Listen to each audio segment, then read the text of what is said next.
देखो बच्चों, हमारा जो टॉपिक चल रहा है और ये है qualitative analysis of basic radicals.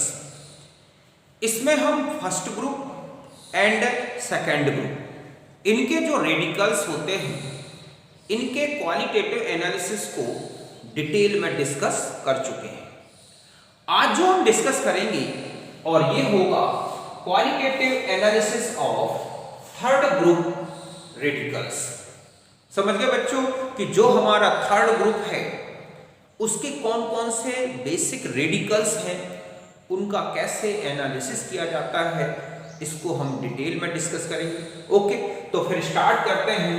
तो देखो बच्चों, जो थर्ड ग्रुप है उसमें जो बेसिक रेडिकल्स आते हैं ये है Fe3+, क्रोमियम 3+, एल्यूमिनियम 3+, और इनका जो ग्रुप रिएजेंट है वो है ammonium chloride and ammonium hydroxide. Okay, इसमें क्या करते हैं कि जिस रेडिकल का हमें एनालिसिस करना है उसका एक सॉल्ट लेकर और क्या बना लेते हैं, ओरिजिनल सॉल्यूशन। इस ओरिजिनल सॉल्यूशन में मिलाया जाता है एक्सिस में अमोनियम क्लोराइड और फिर मिलाते हैं अमोनियम हाइड्रोक्साइड। ऐसा करने से जो Fe3+ रेडिकल है वो हाइड्रोक्साइड के फॉर्म में प्रेसिपिटेटेड होता है और उसके प्रेसिपिटेट का जो कलर होता है वो है ब्राउनिश रेड। ऐसे ही क्रोमियम जो है क्रोमियम हाइड्रोक्साइड के फॉर्म में प्रेसिपिटेटेड होगा और उसका जो प्रेसिपिटेट है उसका कलर होगा ग्रीन। और इसी तरह से एल्यूमिनियम हाइड्रोक्साइड का जो प्रेसिपिटेट होता है वो होता है जिलेटिनस कलर का। तो समझे बच्चों कि ये है हमारे क्षारीय मूलक थर्ड ग्रुप के Fe3+, क्रोमियम 3+, एल्यूमिनियम 3+। इसका एक सॉल्ट लिया इनमें से किसी भी रेडिकल का, उसका ओरिजिनल सॉल्यूशन बनाया, मूल विलयन बनाया, फिर उसमें मिलाया अमोनियम क्लोराइड एक्सिस में और अमोनियम हाइड्रोक्साइड फिर मिलाया जाता है। ऐसा करने से आयरन अगर है तो वो आयरन हाइड्रोक्साइड के फॉर्म में प्रेसिपिटेटेड होगा, उच्छेदित होगा, जो कि ब्राउनिश रेड कलर का भूरा लाल रंग का उच्छेद होता है। क्रोमियम हाइड्रोक्साइड ग्रीन कलर का प्रेसिपिटेट होता है और एल्यूमिनियम हाइड्रोक्साइड का जिलेटिनस प्रेसिपिटेट होता है। अब हमें जो भी प्रेसिपिटेट मिल गया हम क्या करते हैं, उस प्रेसिपिटेट को डाइल्यूट HCl में डिसॉल्व किया जाता है। सपोज हम पहले आयरन 3+ का एनालिसिस कर रहे हैं तो हम इसका प्रेसिपिटेट लेंगे, HCl में डिसॉल्व किया। ऐसा करने से जितना भी आयरन था हाइड्रोक्साइड के फॉर्म में अब वो क्लोराइड में चेंज हो गया। अब हम इंडिविजुअल टेस्ट लगाएंगे Fe3+ के लिए। देखो तो ये जो सॉल्यूशन बना क्लियर सॉल्यूशन होता है, इसमें फिर मिलाया जाता है पोटेशियम फेरोसाइनाइड K4FeCN6। ऐसा मिलाने से आयरन 3+ एक प्रेसिपिटेट बनाता है, बिल्कुल गहरा नीला, जिसे बोलते हैं प्रूशियन ब्लू प्रेसिपिटेट। ध्यान रखें कि यहां पर जो यहां आयरन है 3+ स्टेट में है, यहां आयरन 2+ स्टेट में। इसके 3+ एक आयरन के और FeCN6 जो कॉम्प्लेक्स आयन इसका होता है 4-। ऐसा इनके चार्ज को बैलेंसिंग करेंगे तो ये आ जाएगा Fe4 FeCN6 का होल थर्ड। ये है फेरी फेरोसाइनाइड। इसको क्या बोलते हैं बच्चों, फेरी फेरोसाइनाइड। ओके, जो कि प्रूशियन ब्लू कलर का होता है। तो एक तो यही क्वेश्चन होता है कि आयरन का पोटेशियम फेरोसाइनाइड के साथ बने कॉम्प्लेक्स का फॉर्मूला क्या है। इसमें आयरन की ऑक्सीडेशन स्टेट्स पूछी जाती है। तो जो काउंटर आयन के फॉर्म में है Fe वो 3+ में है और जो कॉम्प्लेक्स आयन के अंदर है वो वहां पर 2+ में है। एक तो ये टेस्ट होता है और दूसरा होता है इसी सॉल्यूशन का कुछ पार्ट अलग से लिया और KCNS मिलाते हैं तो FeCNS बोलता है इसका एक प्रेसिपिटेट बनता है जो कि बिल्कुल ब्लड रेड कलर का होता है। इस तरह से ये आयरन के 2 जो हैं क्या होते हैं, टेस्ट होते हैं। इस समझ गए यहां तक, तो आप इसे नोट करें।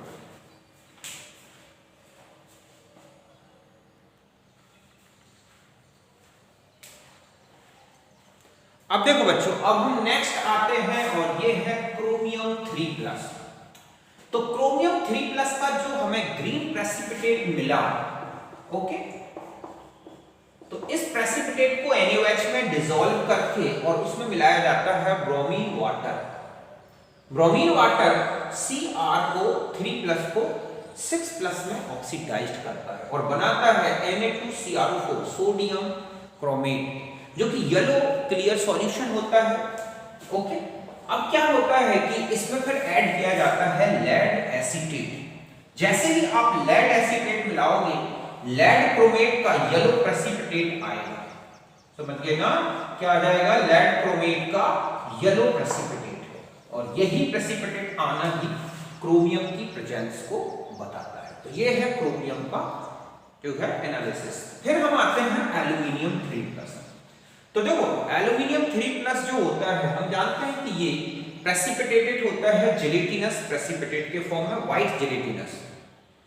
और फिर क्या करते हैं, उस प्रेसिपिटेट को लिया और उसमें एक्सिस में NaOH मिला देते हैं। जैसे ही आप NaOH में डिसॉल्व करोगे, ये सॉल्युबल हो जाएगा प्रेसिपिटेट और बनता है सोडियम मेटा एल्यूमिनेट। ये क्या बना? Sodium Meta aluminate. ये वाटर सॉल्युबल होता है, मतलब पूरा प्रेसिपिटेट NaOH में डिसॉल्व हो जाता है। फिर क्या करें आप, उसमें थोड़ा सा अमोनियम क्लोराइड डालें और पानी डालकर फिर गर्म करें। आप देखोगे दोबारा जेलेटिनस प्रेसिपिटेट आ जाएगा, जो बिल्कुल कंफर्म कर देगा कि आपको दिया गया रेडिकल क्या था, एल्यूमिनियम 3+। तो ये एल्यूमिनियम 3+ का टेस्ट होता है, एनालिसिस होती है। ये थे हमारे थर्ड ग्रुप के रेडिकल्स, उनकी analysis. Okay,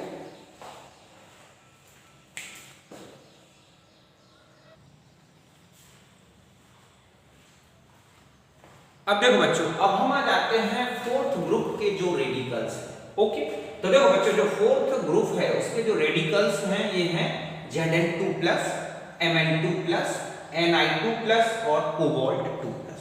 okay, fourth group 4 radicals, third group 3 radicals, ऐसे याद रखना। अब क्या किया जाता है कि इनमें से किसी भी रेडिकल का सॉल्ट लिया जाता है और उसका क्या बना लेते हैं, एक ओरिजिनल सॉल्यूशन, मूल विलयन।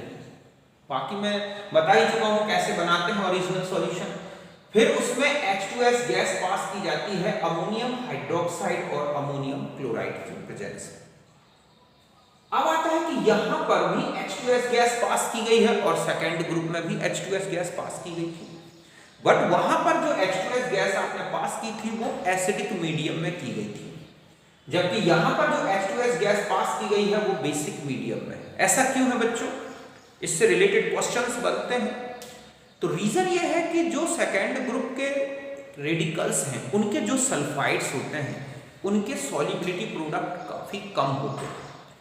मींस हम उन रेडिकल्स को सल्फाइड के फॉर्म में प्रेसिपिटेट करना चाहेंगे तो हमें कम सल्फाइड की जरूरत होगी, जबकि जो फोर्थ ग्रुप के ये रेडिकल्स हैं इनके सल्फाइड जो होते हैं इनका जो सॉल्युबिलिटी प्रोडक्ट है, विलेयता गुणनफल है, वो काफी हाई होता है।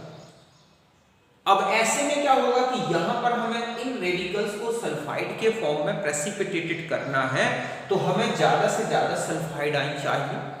तो सेकेंड ग्रुप में कम सल्फाइड चाहिए, इसके लिए हम एसिडिक मीडियम रखते हैं। क्यों? क्योंकि HCl जो होता है वो एक स्ट्रॉन्ग इलेक्ट्रोलाइट है, उसके कॉमन आयन इफेक्ट के कारण H2S का कम आयोनाइजेशन होता है और इतने सल्फाइड मिलते हैं कि केवल सेकेंड ग्रुप के ही रेडिकल्स क्या हो पाते हैं, सल्फाइड के फॉर्म में प्रेसिपिटेटेड हो पाते हैं। वहां पर फोर्थ ग्रुप के जो रेडिकल्स हैं ये 4, ये प्रेसिपिटेटेड नहीं होते। अब यहां पर जैसे ही बेसिक मीडियम रखा जाएगा तो ये बेस है और H2S एक एसिड है, तो बेस H2S के आयोनाइजेशन को बढ़ा देगा। क्यों? क्योंकि वो निकले हुए प्रोटॉन को न्यूट्रल करता जाएगा। ऐसे में इतने ज्यादा सल्फाइड बन जाते हैं कि वो इन जो रेडिकल्स हैं इनको भी क्या कर देते हैं, प्रेसिपिटेटेड कर देते हैं। बट बहुत ज्यादा सल्फाइड ना हो इसके लिए अमोनियम क्लोराइड मिला दिया जाता है ताकि ये लिमिट में ही हाइड्रोक्साइड आयन दे और वो हाइड्रोक्साइड आयन इसको कम से कम क्या करें, इतना ही लिमिट में न्यूट्रलाइज करें कि इतने सल्फाइड बने केवल ये ही प्रेसिपिटेटेड हो। क्योंकि ज्यादा सल्फाइड बन जाएगा तो फिर सल्फर कोलाइडल सल्फर बनने लगेगा और उसका ब्लैक प्रेसिपिटेट आ जाएगा। तो यहां पर इसका इफेक्ट होता है कॉमन आयन इफेक्ट, जो इसके आयोनाइजेशन को कम करता है। इसका वर्क है H2S के आयोनाइजेशन को बढ़ा देना। ज्यादा सल्फाइड मिलना। तो इसमें जो ऑब्जेक्ट बनता है ना वो इस तरह से होता है कि आपको लिखा होगा कि इनमें से कौन सा रेडिकल H2S और HCl की प्रेजेंस में प्रेसिपिटेटेड नहीं होगा।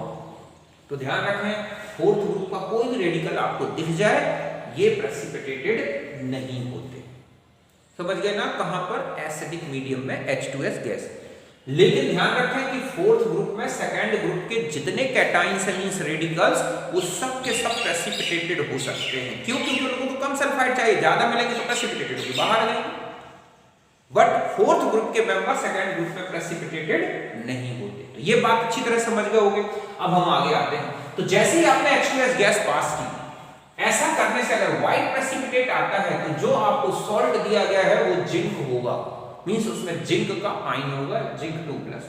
अगर बफ पीपीटी बादामी से कलर का आ जाता है तो ध्यान रखें वो MnS का होता है, मींस मैग्नीज आयन का होता है। और अगर ब्लैक आते हैं तो कोबाल्ट हो सकता है या फिर निकल।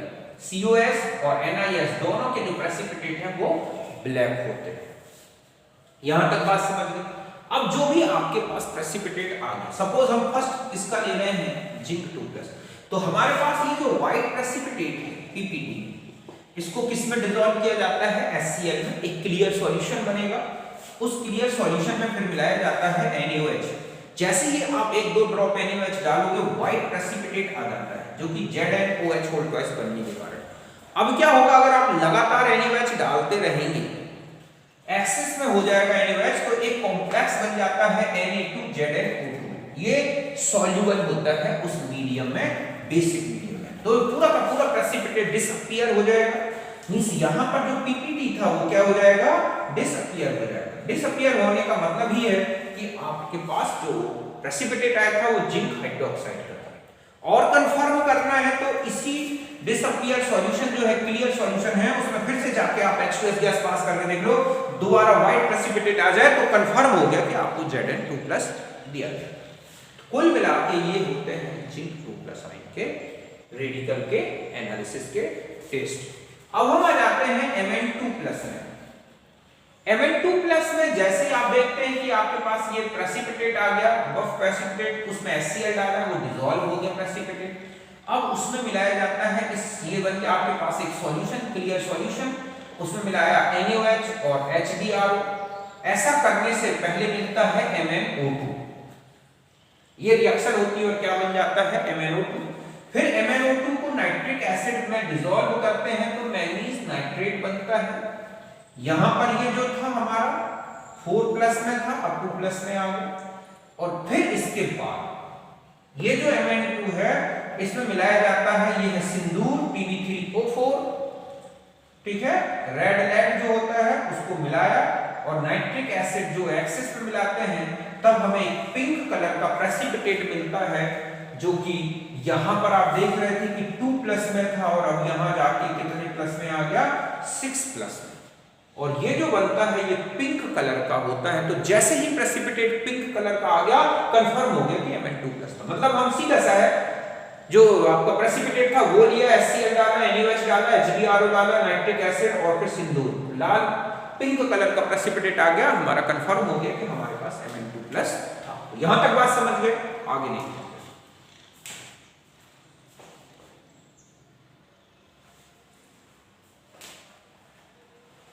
अब देखो बच्चों, अब हम आ जाते हैं Ni2+ और कोबाल्ट 2+, इनका एनालिसिस कैसे किया जाता है।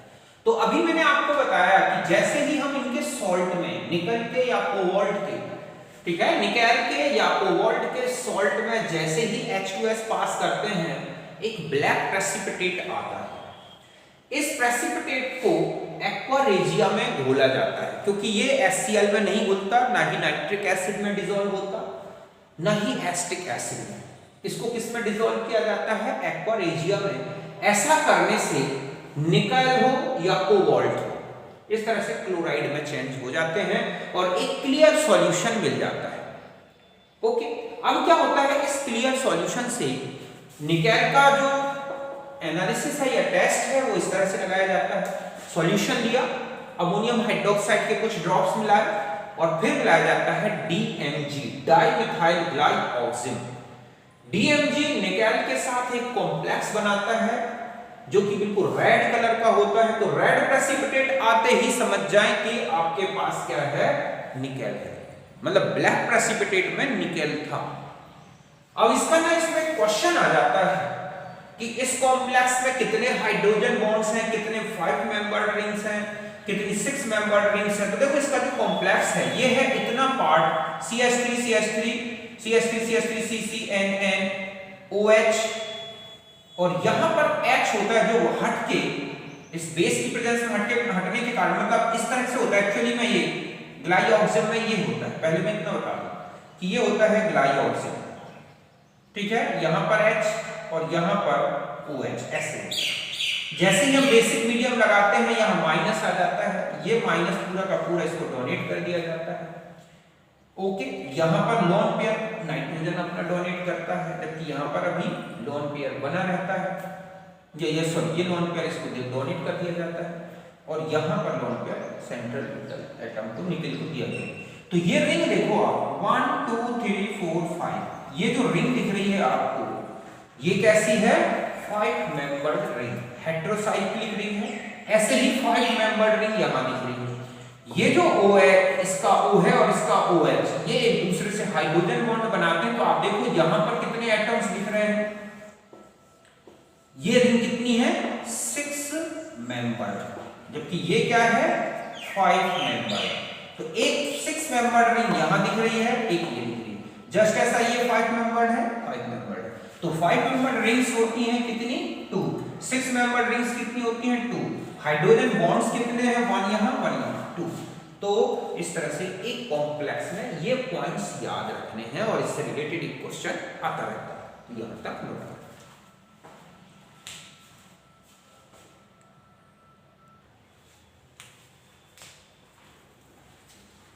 अब देखो बच्चों, अब हम आ जाते हैं कोबाल्ट 2+ का जो टेस्ट है वो कैसे लगाया जाता है। तो इसमें क्या करते हैं, पहले पोटेशियम नाइट्राइट और एसिटिक एसिड इनको मिक्स करते हैं, ऐसे में नाइट्रस एसिड बनता है। फिर क्या किया जाता है, ये है हमारे पास कोबाल्ट क्लोराइड, इसमें मिलाया KNO2 जो यहां दिया गया है, और फिर इसी मिक्सचर मींस HNO2 का ये जो मिक्सचर है इसको मिक्स कर दिया। देखो पहले इनकी रिएक्शन हुई, ये बना CONO2 का होल बस, अभी यहां पर ये क्या है, 2+। फिर ये जो नाइट्रस एसिड है इसको 2+ से इसमें चेंज कर देता है 3+, तो CONO2 का होल थ्राइस हो गया, और इस तरह से नाइट्रस एसिड रिड्यूस हो गया। फिर ये जो कोबाल्ट नाइट्रेट बना 3+ वाला, और ये KNO2 जो और मिले हुए हैं एक्सिस में लिया जाता है KNO2, ऐसा करने से एक कॉम्प्लेक्स बनता है कोबाल्ट नाइट्रेट का कॉम्प्लेक्स, जो कि येलो कलर का होता है। तो इसका एक फॉर्मूला याद रखना है, येलो प्रेसिपिटेट आते ही तो ये कोबाल्ट की प्रेजेंस को बताता है। तो एक टेस्ट तो ये होता है, मींस सीधा है कि जो सॉल्यूशन है उसमें KNO2 और एसिटिक एसिड मिलाया जाता है, ऐसा करने से येलो प्रेसिपिटेट आ जाता है। दूसरा है कि सॉल्यूशन का कुछ पार्ट लिया, उसमें सोडियम बाइकार्बोनेट NaHCO3 एक्सिस में मिलाया जाता है, ये एक कॉम्प्लेक्स बनता है Na4CO, ठीक है, ये कोबाल्ट का यहां है सिंबल है, और CO3 का होल थ्राइस। तो ये जो कॉम्प्लेक्स बना, ऐसे लिखेंगे हम CO3 का होल थ्राइस, ये जो कॉम्प्लेक्स ये एप्पल ग्रीन कलर का होता है। इस तरह से एप्पल ग्रीन कलर आना भी कोबाल्ट की प्रेजेंस को बताता है। तो ये कुल मिला के ये 2 टेस्ट्स हैं जिससे कोबाल्ट कंफर्म किया जाता है।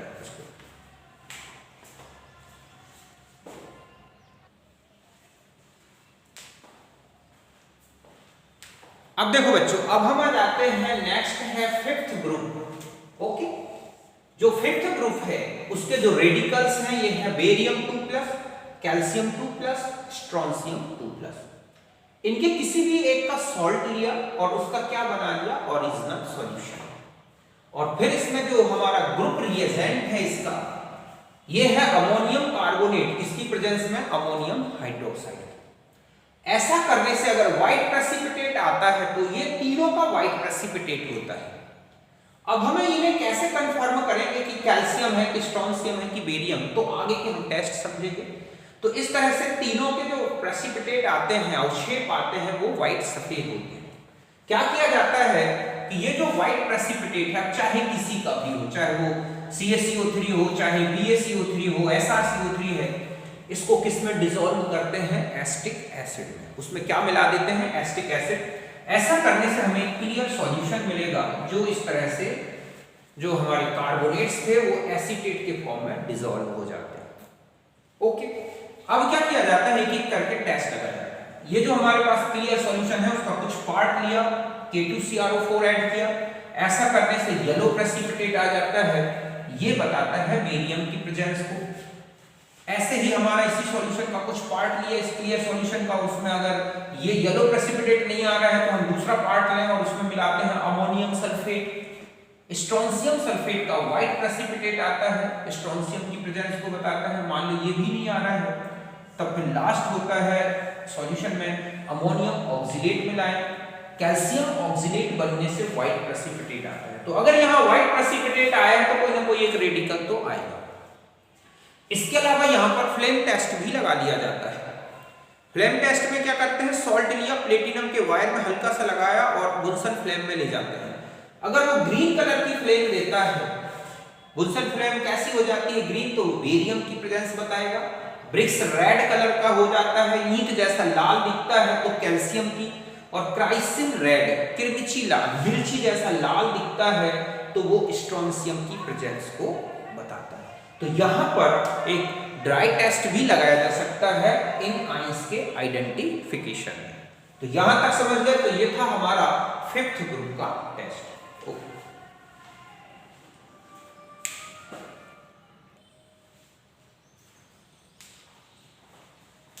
अब देखो बच्चों, नेक्स्ट आते हैं 6th ग्रुप। 6th ग्रुप में केवल Mg2+ आयन आता है, यही एक रेडिकल है। अब आता है इसका टेस्ट कैसे लगाया जाता है? तो सॉल्ट लिया, उसका ओरिजिनल सॉल्यूशन बनाया, ठीक है, जिसमें Mg2+ प्रेजेंट है। तो ये है इसका group reagent, disodium hydrogen phosphate और NH4OH। इनको मिलाते ही मैग्नीशियम अमोनियम फॉस्फेट, इसका व्हाइट प्रेसिपिटेट आ जाता है। यही इसका एक टेस्ट है, किसका? मैग्नीशियम 2+। इस तरह से व्हाइट प्रेसिपिटेट आ जाना ही मैग्नीशियम की प्रेजेंस को इंडिकेट करता है। फिर आता है 0 ग्रुप। कई बार इसे 7th ग्रुप भी लिखा होता है, कोई बात नहीं, चाहे 0 हो या 7th ग्रुप। इसमें भी एक ही रेडिकल है और वो है अमोनियम आयन, ठीक है। अब आता है कि कैसे इसको आइडेंटिफाई करते हैं। तो क्या किया जाता है? अमोनियम क्लोराइड लिया जाए, सॉलिड, कैसा लेते हैं? सॉलिड, और फिर उसमें NaOH, ठीक है, एक्वस मिलाया जाता है और हीट करते हैं। ऐसा करने से अमोनिया गैस निकलती है बाहर, जिसकी पंजेंट स्मेल होती है। वैसे भी पता चल जाता है कि अमोनिया निकल रही है। और कंफर्म करना है तो जहां टेस्ट ट्यूब में जिसमें आप इसको हीट कर रहे हैं, तो यहां से जैसी अमोनिया आएगी, यहां पर एक कांच से HCl से भीगी छड़ आप लाओगे तो आप देखोगे बहुत ही गाढ़े से इस तरह से व्हाइट फ्यूम्स निकलने लगेंगे, धुआं निकलने लगता है व्हाइट से कलर का, जो कि अमोनियम क्लोराइड के बनने के कारण होता है। तो इसी का व्हाइट फ्यूम्स निकलता है। तो ये कंफर्म कर देता है कि आपको अमोनियम ग्रुप दिया गया है। इसके अलावा एक और कंफर्मेशन टेस्ट होता है कि अमोनियम क्लोराइड में KOH में डिसॉल्व करें और फिर उसमें मिलाएं नेस्लर रिएजेंट। ये क्या है? Nessler reagent. कुछ ड्रॉप नेस्लर रिएजेंट की मिलाओगे तो एक इस तरह का कंपाउंड बनता है HgOHgINH2। ये जो बनता है कंपाउंड, इसको बोलते हैं आयोडाइड ऑफ मेलोन्स बेस, जो कि ब्राउन कलर का होता है। तो ब्राउन प्रेसिपिटेट आ जाएगा सॉल्ट के साथ नेस्लर रिएजेंट मिलाने से, समझ जाओ आपको अमोनियम ग्रुप दिया गया। तो इस तरह से ये अमोनियम ग्रुप का, तो यही ऑब्जेक्ट का क्वेश्चन होता है कि अमोनिया का नेस्लर रिएजेंट के साथ बने कॉम्प्लेक्स का फॉर्मूला क्या है। तो ये इसको इस तरह से भी लिखा होता है HgOHg, ठीक है, NH2I, इस तरह से। तो सब इकट्ठा लिख दिया जाए। तो इस तरह से ये कुल मिला के हमारे जो बेसिक रेडिकल्स थे, इनके ये एक वेट टेस्ट है, मतलब आर्द्र परीक्षण कहलाते हैं, जिनमें हम सॉल्यूशन बना के इनका पूरा डिटेक्शन करते हैं। अब हम आ जाते हैं बेसिक रेडिकल्स के ड्राई टेस्ट भी लगाए जाते हैं, जो कि मैंने अभी एक बताया था आपको। एक फ्लेम टेस्ट है, बोरेक्स बीड टेस्ट है, कॉस्मिक सॉल्ट बीड टेस्ट है, ठीक है, चारकोल कैविटी टेस्ट है, कोबाल्ट नाइट्रेट टेस्ट है। इस तरह के जो हैं जो है इनके ड्राई टेस्ट भी लगाए जाते हैं। पहले यहां तक आप लोग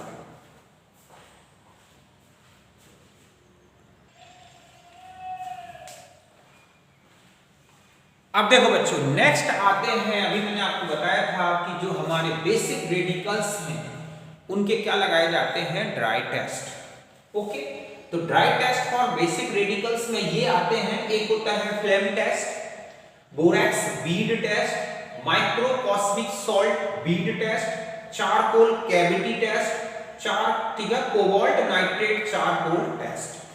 ये कुल मिला के ये सब है ड्राई टेस्ट। मींस इनमें किसी प्रकार का कोई एक्वस सॉल्यूशन यूज नहीं होगा, डायरेक्ट सॉल्ट लिया जाता है और उससे ही ड्राई टेस्ट लगाया जाता है। ओके, पहला आ जाते हैं हम फ्लेम टेस्ट। तो देखो बच्चों, हमने एस ब्लॉक में देखा कि जो एस ब्लॉक के कैटाइंस हैं या एटम्स हैं, एलिमेंट्स हैं, उनको अगर हम बुल्सन फ्लेम में रखते हैं तो कोई ना कोई कलर प्रोड्यूस हो जाता है। It is due to electronic excitation in the presence of heat energy of Bunsen flame। ये मैंने रीजन आपको बताया था कि जब हम एलिमेंट को बुल्सन फ्लेम में रखते हैं तो इतनी हीट मिलती है कि इलेक्ट्रॉन एक्साइटेड हो जाते हैं, और जब जंप करते हैं अपनी लोअर स्टेट में तो फिर एक फ्लेम को कलर प्रोड्यूस करते हैं। उसी को बेसिक कॉन्सेप्ट मानते हुए जो कैटाइंस हैं उनके क्या किए जाते हैं, फ्लेम टेस्ट लगाए जाते हैं। तो मैनी सॉल्ट, मेनली क्लोराइड लिए जाते हैं, are give characteristics colour for Bunsen flame. समझ गए बच्चों, बहुत से लवण ऐसे हैं जो क्लोराइड के फॉर्म में है, बुल्सन ज्वाला में अगर गर्म किए जाएं तो एक विशिष्ट रंग उत्पन्न करते हैं। देखो कैसे, जैसे अगर आपको सोडियम दिया है तो जैसे ही आप उसे बुल्सन फ्लेम में रखोगे तो उस कलर कैसा हो जाएगा फ्लेम का, गोल्डन येलो, जो कि Na+ साइन की प्रेजेंस को बताएगा। अगर पोटेशियम है तो वायलेट कलर आएगा, कैल्शियम है तो ब्रिक्स रेड आता है, ईंटों के जैसा लाल रंग दिखता है, Sr2+ है तो क्रिम्सन रेड होता है, Ba2+ है तो एप्पल ग्रीन आता है, कॉपर 2+ है तो ग्रीन विद ब्लू सेंटर। ऐसे तो हर एक आयन का अपना कोई ना कोई कलर है। कुछ ऐसे हैं जो कलरलेस रहते हैं, नहीं देते कोई बुल्सन फ्लेम में कलर, बट इस तरह से जो कलर दे सकते हैं जो कैटाइंस, उनके इस तरह से कलर जो हैं लिए गए हैं बुल्सन फ्लेम में, और उनके बेस पर फिर इनका आइडेंटिफिकेशन किया जाता है। जैसे हम 5th ग्रुप में मैग्नी, कैल्शियम, स्ट्रोंशियम, बेरियम, इनका आइडेंटिफिकेशन फ्लेम टेस्ट से ही होता है। ओके, तो यहां तक नोट करें।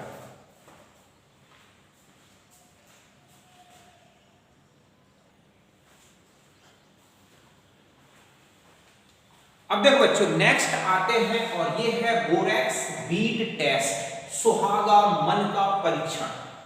ओके, सबसे ज्यादा यूज होने वाला एक ड्राई टेस्ट है और बिल्कुल कंफर्मेशन सही करता है, ये कंफर्म कर देता है कि कौन सा रेडिकल लिया गया है। देखो इसमें क्या करते हैं, ये है बोरैक्स Na2B4O7 × 10H2। जैसे ही इसको हीट करते हैं, पहले वाटर के मॉलिक्यूल ये लॉस हो जाता है इनका, ये एनहाइड्रस हो जाता है। कैसा हो जाता है ये एनहाइड्रस, इस तरह से ये हमारे H2 रिमूव हो गए। फिर और आगे जब हीट करते हैं तब ये पिघल जाता है, मेल्ट होके, और इस तरह का एक ग्लासी मास बनाता है जिसे बोलते हैं बीड। इसमें होता है सोडियम मेटाबोरेट और बोरिक एनहाइड्राइड B2O3। इसको क्या बोलते हैं, बोरिक एनहाइड्राइड, बोरिक एसिड का एनहाइड्राइड है ये। अब क्या किया जाता है कि जिस सॉल्ट का हमें रेडिकल को कंफर्म करना है, आइडेंटिफिकेशन करना है, उसका सॉल्ट लिया और इस ग्लासी मास या बीड के साथ मिक्स कर दिया जाता है। लिखा है कि when salt of radical mixed with a bead and again heated then produced characteristics color in bead। जैसे ही आप इसमें सॉल्ट मिला के और फिर हीट करोगे, आप देखोगे जो बीड था वो कलर्ड हो जाता है और उसका एक स्पेसिफिक कलर आता है, विशिष्ट कलर होता है। ऐसा नहीं कि सबका कलर एक सा है, अलग अलग रेडिकल्स अलग अलग कलर। अभी हम देखते हैं कौन कौन से कलर होते हैं किसके। यही जो कलर प्रेजेंस है, ठीक है, बीड में जो कलर आना ही इसका जो है रेडिकल टेस्ट का एक बेस है। It give the clue regarding presence of radical. समझ गए बच्चों कि जब मूलक को लवण, क्या लिखा है, जब मूलक के लवण को बीड के साथ मिलाकर गर्म करते हैं तो बीड में एक विशिष्ट रंग उत्पन्न हो जाता है और यही मूलक की पहचान का आधार है। एक एग्जांपल से समझते हैं। ये है हमारे पास कॉपर सल्फेट। इसको पहले हीट करेंगे तो ये CuO में चेंज हो जाता है, बाकी सब से डिकम्पोज होकर बाहर हो गए। CuO और B2O3 जो कि बीड में था ये, और किया तो इस तरह से ये क्या बन गया, कॉपर मेटाबोरेट, क्यूप्रिक मेटाबोरेट, जो कि ब्लू कलर का बीड होता है, कांच दिखने लगता है, कांच जैसा। बीड मतलब जब आप उसे ठंडा कर दोगे तो आप देखोगे वो कैसा दिखेगा, बिल्कुल कांच जैसा, ब्लू कलर के कांच जैसा। तो इस तरह से हमें आइडेंटिफाई कर लेंगे कि ये हमारा कॉपर था। तो ये जितने भी रेडिकल्स हैं जो कि बीड के साथ कोई ना कोई कलर देते हैं, उन सब के क्या निकाले गए हैं इस तरह से कलर, और इन्हीं कलर के बेस पर इन रेडिकल्स को क्या किया जाता है, आइडेंटिफाई। ये जो कलर है बीड का, ये रिड्यूसिंग और ऑक्सीडाइजिंग, ये दो अलग अलग फ्लेम्स होती हैं, इनमें भी रख के देखा जाता है। रिड्यूसिंग फ्लेम में अलग कलर आता है, ऑक्सीडाइजिंग फ्लेम में अलग। बुनसन फ्लेम में एक रिड्यूसिंग फ्लेम होती है, एक ऑक्सीडाइजिंग फ्लेम। तो इन कलर, इन फ्लेम्स में भी रख के हम इनको आइडेंटिफाई कर सकते हैं, क्योंकि दोनों फ्लेम में इनके कलर्स भी डिफरेंट आते हैं, रिएक्शंस डिफरेंट होती हैं। ओके, मैं उनको भी समझाता हूं, पहले आप इसको नोट करें।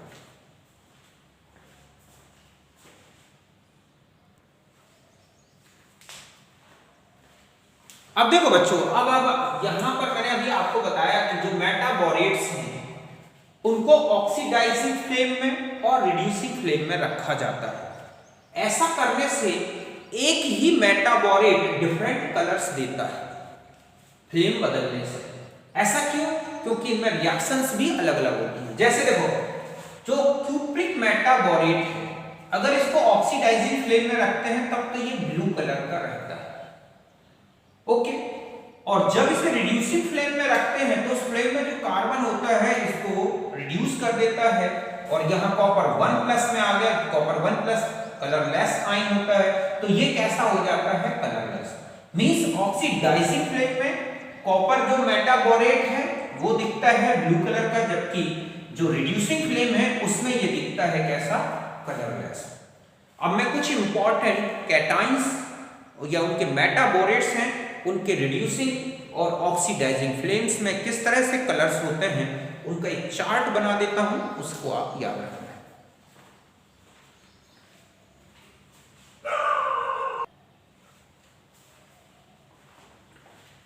अब देखो बच्चों, ये जो बीड बनते हैं, कलर बीड जो होते हैं, इनके ये डिफरेंट कलर्स हैं डिफरेंट फ्लेम्स में। देखो कैसे, ये है ऑक्सीडाइजिंग फ्लेम और वो है रिड्यूसिंग फ्लेम में। जब ये हॉट कंडीशन में होते हैं तब इसके जैसे कॉपर है तो ग्रीन कलर है, जब कोल्ड होता है तो ब्लू दिखता है। Fe है brown yellow, pale yellow colour में। क्रोमियम ग्रीन है, कोबाल्ट ब्लू है, Mn वॉयलेट है, रेड है, वॉयलेट और ब्राउन है। जस्ट ऐसा ही रिड्यूसिंग फ्लेम में अगर हम देखें तो कॉपर जो है रिड्यूसिंग फ्लेम में हॉट कंडीशन में कलरलेस होता है, जबकि कोल्ड में ब्राउन रेड दिखता है। ऐसे ही यहां पर देखो बॉटल ग्रीन है, फिर ये सारे कलर एक से हैं, ग्रीन, ब्लू, यहां बदलेंगे ग्रे। यहां आप देख रहे हैं कि लगभग दोनों कंडीशन, हॉट हो या कोल्ड, रिड्यूसिंग फ्लेम में दोनों कलर एक से ही होते हैं, बट यहां थोड़ा सा चेंज दिख रहा है। तो ये होता है बोरैक्स बीड टेस्ट, आप इसे नोट करें।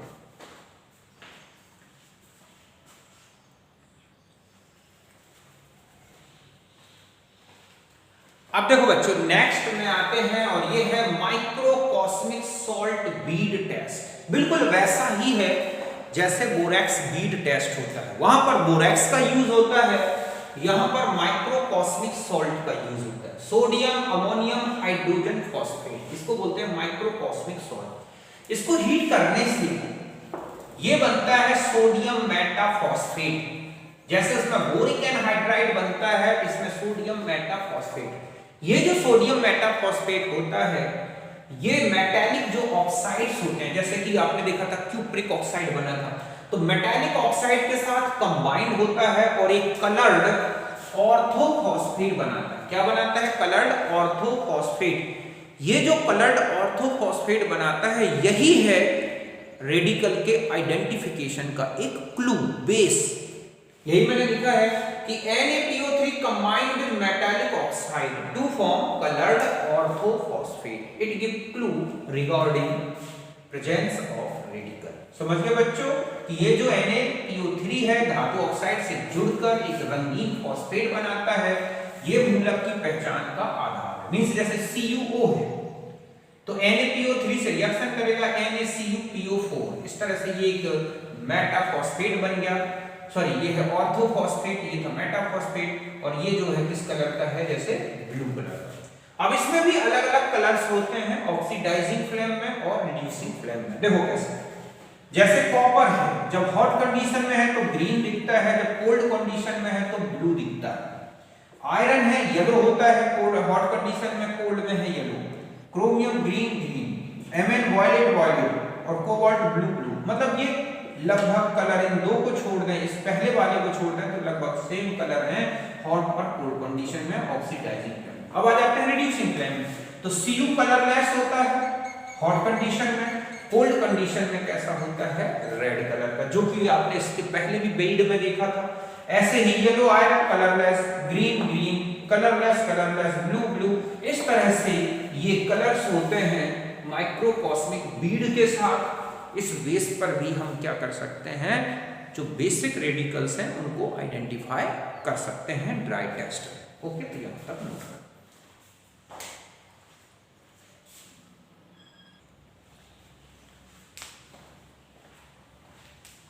अब देखो बच्चों, नेक्स्ट आता है चारकोल कैविटी टेस्ट, चारकोल गुहिका परीक्षण। इसमें क्या किया जाता है कि इस तरह से ये है सपोज चारकोल, इसमें इस तरह से यहां पर एक कैविटी बना दी जाती है। ये क्या है, चारकोल। ओके, इसमें ये कैविटी है और यहां पर रखा जाता है सॉल्ट। क्या रखा, सॉल्ट। पहले इसको हीटेड किया, फिर इसमें मिलाया जाता है Na2CO3।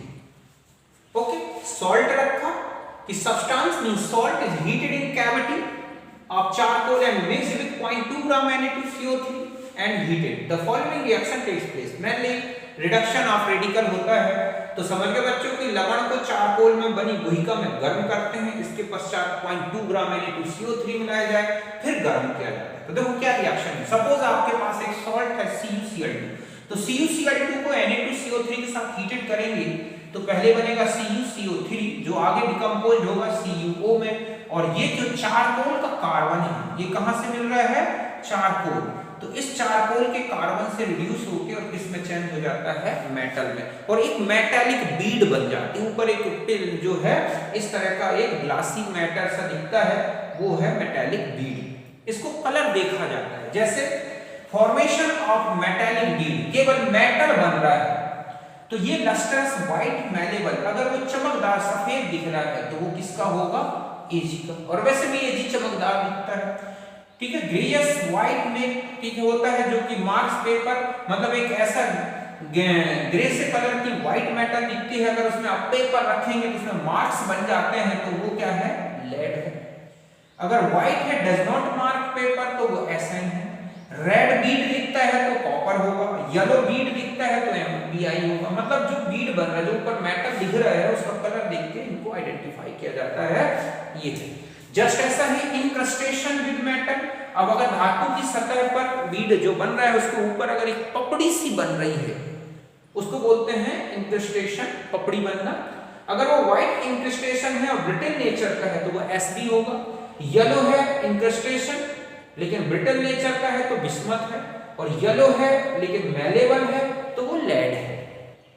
तो इस तरह से जो मेटल की यहाँ पर लेयर बन रही है, या हम कहें कि क्रस्ट बन रही है, इसका कलर, इसका नेचर देख के एलिमेंटल डिटेक्शन किया जाता है। यही है कौन सा, चारकोल कैविटी टेस्ट। ओके, फिर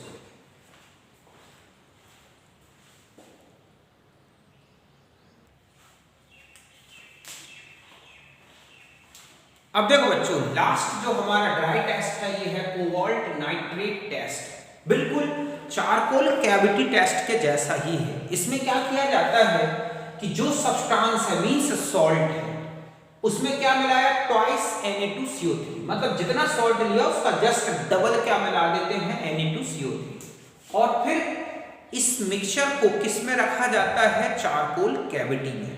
मतलब चारकोल कैविटी को रखी आपने इस तरह से, ये है हमारी चारकोल कैविटी सपोज। तो यहां पर आपने रखा सॉल्ट, फिर क्या लिया, Na2CO3, और फिर इसमें कुछ ड्रॉप्स मिलाए जाते हैं H2O लिक्विड, और फिर इसको हीटेड किया जाता है। हीटेड करने के बाद फिर मिलाया जाता है यहाँ पर कोबाल्ट नाइट्रेट और फिर हीटेड किया जाता है। ऐसा करने से एक प्रकार का बीड बनता है, यहाँ पर भी उसका कलर देखा जाता है, उसके कलर के बेस पर ही बेसिक रेडिकल का आइडेंटिफिकेशन किया जाता है। ये लिखा है मैंने कि small amount of substance salt and twice of the Na2CO3 is placed in charcoal cavity, a drop of water added and mass is heated. Okay, जैसा मैंने बताया यहाँ सॉल्ट लिया, Na2CO3 वाटर हीटेड किया, आफ्टर कूलिंग पे ठंडा किया and 1 to 2 drops cobalt nitrate solution added, फिर यहाँ पर कोबाल्ट नाइट्रेट मिलाया जाता है और फिर दोबारा हीट किया जाता है। इसके बाद जो हीट करने किसमें हीट किया जाता है, लेकिन यहाँ पर ऑक्सीडाइजिंग फ्लेम में। ऐसा करने के बाद जो बीड बना उसका कलर देखा जाता है। जैसे सपोज आपने लिया, तो देखो समझ के बच्चों कि लवण की कुछ मात्रा Na2CO3 के डबल मात्रा के साथ मिलाए, चारकोल भूमिका के अंदर लेकर जल की कुछ बूंद मिलाकर गर्म करते हैं। इसके पश्चात ठंडा करने के कोबाल्ट नाइट्रेट Bn मिलाते हैं और दोबारा गर्म करते हैं और फिर हम देखते हैं कि हमारा जो बीड बना है वो कलर क्या है। जैसे एग्जांपल है ZnSO4 को पहले Na2CO3 के साथ मिलाया आपने, ZnCO3 मिला, जब आपने गर्म किया तो बन गया ZnO। ZnO को कोबाल्ट नाइट्रेट के साथ हीट किया, पहले बना COO कोबाल्ट ऑक्साइड बन गया। ये क्या बन गया, कोबाल्ट ऑक्साइड। कोबाल्ट ऑक्साइड और जिंक ऑक्साइड ये मिलके बनाते हैं COZnO2। ये इसका जो कलर है वो है रिनमैन ग्रीन, मींस ग्रीन दिखता है। कैसा दिखता है, रिनमैन ग्रीन कलर। इस तरह से जिंक के साथ जैसे ग्रीन कलर आ रहा है, जस्ट एल्यूमिनियम का कोई सॉल्ट लेंगे तो ब्लू कलर आएगा, मैग्नीशियम का लेंगे तो पिंक आएगा, टाइटेनियम लिया तो ब्लूइश ग्रीन आएगा। ठीक है, इस तरह से अलग अलग कलर के बीड्स बनते हैं किसमें, जब हम कोबाल्ट नाइट्रेट टेस्ट लगाते हैं। तो इस तरह से इन रेडिकल्स का एक ड्राई टेस्ट करके भी आइडेंटिफाई किया जाता है। ओके, तो यहां पर मैंने आपको बेसिक रेडिकल्स का टोटल क्वालिटेटिव एनालिसिस बताया, एक वेट टेस्ट बताया, आर्द्र परीक्षण और एक ड्राई टेस्ट बताया, शुष्क परीक्षण। सारे ग्रुप्स के रेडिकल्स आपको मेनली याद रखना है किस ग्रुप में कितने रेडिकल्स आते हैं। दूसरा है आप सेकंड ग्रुप और फोर्थ ग्रुप, इनके रेडिकल्स कौन से मीडियम में प्रेसिपिटेटेड होते हैं, ये बहुत ही इंपॉर्टेंट है। हर एक ग्रुप का ग्रुप रिएजेंट क्या है ये भी याद रखना है। ओके, बोरैक्स बीड टेस्ट यहाँ पर भी था, बोरॉन ग्रुप में भी डिस्कस किया है, इसलिए ये भी एक इंपॉर्टेंट होता है। तो इस तरह से मैंने टोटल जो आपकी केमिस्ट्री है, फिजिकल, इनऑर्गेनिक और ऑर्गेनिक कंप्लीट कर दी, हिंदी में भी और इंग्लिश में भी। एक एक पॉइंट लिया है, एक एक पॉइंट को कंप्लीट डिस्कस किया है, उससे रिलेटेड जो क्वेश्चंस हैं जो कॉम्पिटिशन्स में आए हुए हैं उन क्वेश्चंस को भी मैंने लिया है। आप ये सारे यूनिट्स आप जो है डिस्कस कर सकते हैं, समझ सकते हैं। इसके लिए आप जो मेरा चैनल है उसमें जाएं, सब्सक्राइब करें और उसमें प्लेलिस्ट खोलें। प्लेलिस्ट खोलते ही आपको सारी यूनिट्स दिख जाएंगी। कोई भी यूनिट ऐसी नहीं है जो 11th 12th या टारगेट या फिर नेट हो या नीट हो या जेई हो इनमें हो और मैंने डिस्कस ना की, सारी यूनिट्स में। फिर आप यूनिट को खोलोगे तो उसमें सारे चैप्टर्स आएंगे और वो भी ऑर्डर में, लेक्चर नंबर 1 2 3 जिस ऑर्डर में मैंने लेक्चर दिया है उसी ऑर्डर में आप पढ़ोगे, एक एक यूनिट का एक एक शब्द समझ में आ जाएगा। फिर आप एक्सरसाइज करो। मैं समझता हूं कोई क्वेश्चन अगर रह जाए तो ये जो मैटर मैंने आपको बनाया है बच्चों, इसको देखो, ये आपके कुछ काम आ जाए। मैंने बहुत मेहनत की है, करीब 1.5 साल से ये कर रहा हूँ आपके लिए। आज मैंने टोटल कंप्लीट कर दिया। अब मैं जो भी वीडियोस लूँगा उसमें MCQ मल्टीपल चॉइस क्वेश्चंस जो इम्पोर्टेंट, जो डिफरेंट कॉम्पिटिशन्स में आए हैं उनको कैसे सॉल्व करें, उनकी क्या ट्रिक है, उनको हम डिस्कस करेंगे। ओके, इन वीडियोस को देखो और इस चैनल को सब्सक्राइब करो, अपने दोस्तों को शेयर करो ताकि मेरा भी कुछ मेहनत रंग लाए, मुझे भी अच्छा लगे कि मैं किसी के काम आ रहा हूँ। ओके, मुझे YouTube चैनल से कुछ मिले या ना मिले, बट अगर आपको मेरे चैनल से कुछ मिल गया तो मैं समझता हूँ मेरी मेहनत सफल होगी। ओके, तो फिर मिलते हैं हम नेक्स्ट वीडियो में जिसमें हम डिस्कस करेंगे डिफरेंट क्वेश्चन। ओके, तो नमस्कार, थैंक यू।